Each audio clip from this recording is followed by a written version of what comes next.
Okay, I really want you all to embody your boundaries. You don't have to explain them to anyone. When we communicate boundaries verbally, they only exist in our mind. My goodness. When you have to sit down and have a heart-to-heart with someone who does not understand nor wants to understand that you have new boundaries in place, they only exist in your mind, honey. The fact that you have to sit down and try to explain something means that it exists in your head. It does not exist in your life. When you energetically reinforce your boundaries, it's because you've already you've laid down the law, and now you're just showing up for yourself energetically, okay? When we communicate with our energy, it means that those boundaries are already a part of us. Remember, full embodiment. Me not answering the phone, I didn't have to say like, hey, sorry, don't answer calls after 9 p.m. No, I didn't answer the phone, okay? Me not going in for a full frontal hug means that I am just not okay with that level of touch anymore. I'm going in for a side hug, if you are entitled to a hug, okay? Me extending my hand, again, like if you're entitled to touching my gorgeous hands, okay? We are queens now. We show up differently for ourselves. We have a higher standard. Okay, so you trying to explain yourself, you're wasting your breath, my love. Show up, just show up.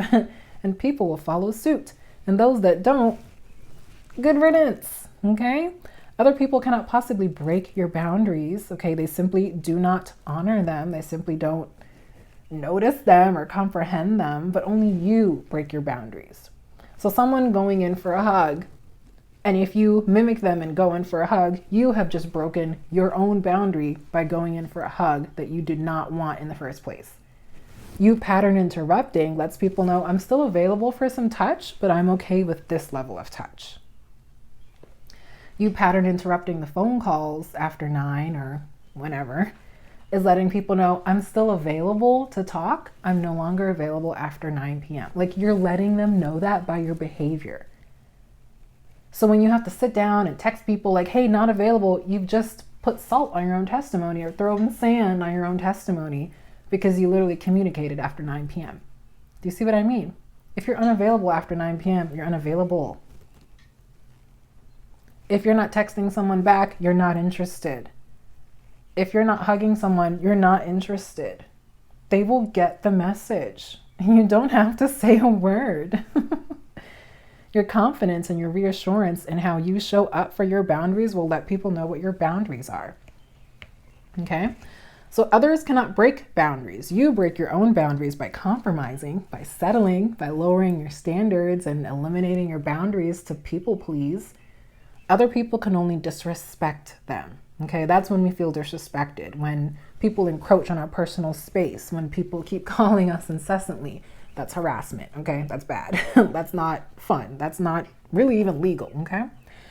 Other people, disrespect boundaries, and sometimes the law has to get involved in certain circumstances, but most situations can be avoided with you honoring your own boundaries, okay? So in every scenario where you think people are breaking your boundaries, it simply translates to you not having any.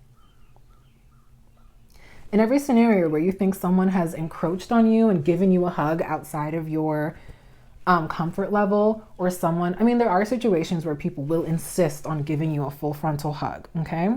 But you can still energetically turn that situation around, okay? You can physically step back if you see that they are still coming in for a full frontal hug. You can no longer give them hugs after that.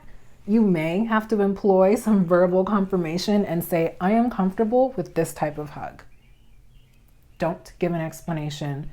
Don't give a reason why you switched up the pattern. Don't even Don't even let them try to dissuade you or get you to change your mind. If they still keep coming in for a full frontal hug every time you see them, simply stop hugging them. In every situation where you think someone has broken a boundary, especially more than once, you let someone come in for a full frontal hug again. You mean you didn't show up energetically enough the first time and it happened a second time? That's what I'm saying. Queens are never going to allow someone to disrespect them twice.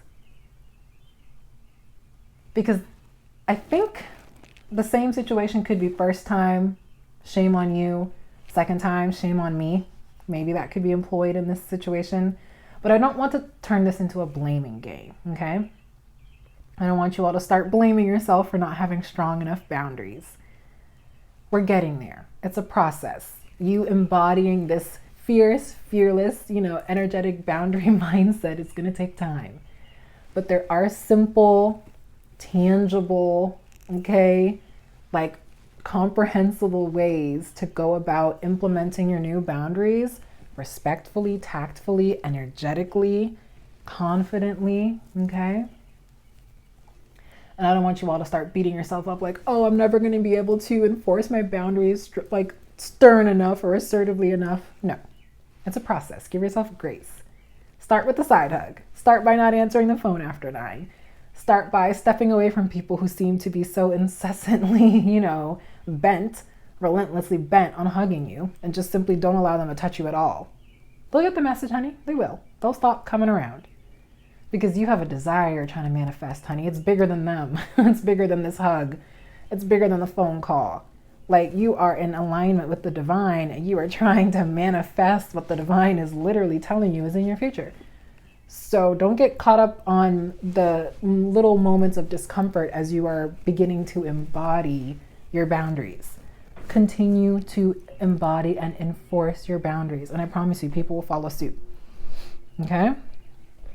So if you have not energetically embodied or reinforced your personal boundaries, you don't have any in place. So with the hug analogy, if they come in for a full frontal hug and you cave and you give them a full frontal hug,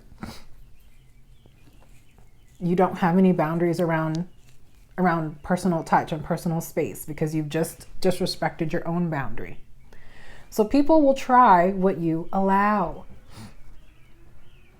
People will absolutely try what you allow. They will do what you allow, okay? It is up to you to reinforce your personal boundaries with your actions and words if necessary. If necessary, honey. Words aren't even necessary sometimes. Sometimes they are, maybe a conversation. But some of the best words to reinforce a boundary: no, thank you. No, thank you. No, thank you. No, thank you. No, thank you. That's it. I know some of you are wondering, what am I even saying no thank you to? Everything. Everything that does not energetically align with the woman I am becoming. That includes boundaries, desires, wants, needs, aspirations, career endeavors, ambitions. Everything that does not align with who I am becoming gets a big, fat no thank you. And in the case of a popular singer, thank you, next. Okay? On to the next thing that will align with me, and we're not saving space for things that are energetically unaligned. Okay? So, yeah, we talked about pattern interrupting and energetically removing them from your life. Okay? Do not ever allow someone to disrespect your boundaries twice, where they can repeat the same harmful behavior, because then that really just proves that you don't have a solid boundary in place. And maybe that's okay. Maybe that lesson is okay to teach you. I need to work on this area. I need to strengthen this boundary. I need to practice this boundary. I need to reinforce this more. Like, what about my energy is not getting the point across? Because people will try what you allow. So what you disallow, what you do not allow, people are not going to try it. They might once or twice, but they'll get the message. Humans are quick learners. It's just some people think they can continue to get away with being a predator. And that's maybe when you have to get the law involved or get some wise counsel involved, okay? But you can handle yourself as a fully embodied divine vessel of the Holy Spirit. And, of course, God is going to help you reinforce your boundaries as well, okay? Because your energy, your boundaries rather, are here to protect your energy, okay? Holy Spirit is here to protect you energetically, spiritually, physically, okay? Through vessels, through people, through experiences. Like, you are protected as a daughter or a son of the Most High, okay? That's your birthright. You're protected always, okay? So we spoke about pattern interrupting. I pray that you all understood that concept.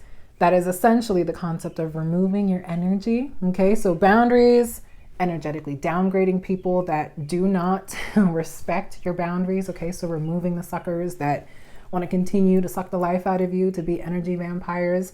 Remove your energy, remove your presence, okay? When you remove your energy and you remove your presence, you remove access to you, you allow people who are deserving of what you have to offer to access you, okay? So when people do not understand the woman that you are becoming, they will continue to treat you like the woman that you were, that you used to be. When you elevate in your energy, you're going to have to leave those people behind, and you're going to have to know how to energetically remove your presence from their life, even if you can't do it physically. So what does that look like? Not talking to them, not acknowledging their presence, okay, in a respectful way, not engaging them in conversation. So this is maybe people that you live with, unfortunately, like if you're living in a toxic situation that God's actively getting you out of, and there are people who are threatening your peace of mind, energetically downgrade them. Do not engage in water cooler chat. I think it's what it's called. Don't engage in small talk. Don't engage beyond what you have to with that person, okay? Minimize small talk and minimize conversations. Literally just deal with them on a need-to basis. Tell them information on a need-to basis. Like literally remove your beautiful presence from their life and watch how they wonder, what's gotten into her? Why is she being so distant? You know, why don't I have access to her anymore? Honey, because you have moved on. You've moved on and you didn't really have to say anything. You just simply removed. You lessened your presence in their life and you're on to bigger, better things, honey. You've cleared up energetic, mental space to handle some new, fresh energy coming into your life. Okay? Boundaries, okay? Remove your presence, remove your energy, remove access to you. And this is a good example of when you can't physically pattern interrupt. Well, you can always pattern interrupt even if you can't physically remove yourself from the situation, okay? But while God is getting you out, you can still absolutely protect your peace of mind with energetic boundaries, okay?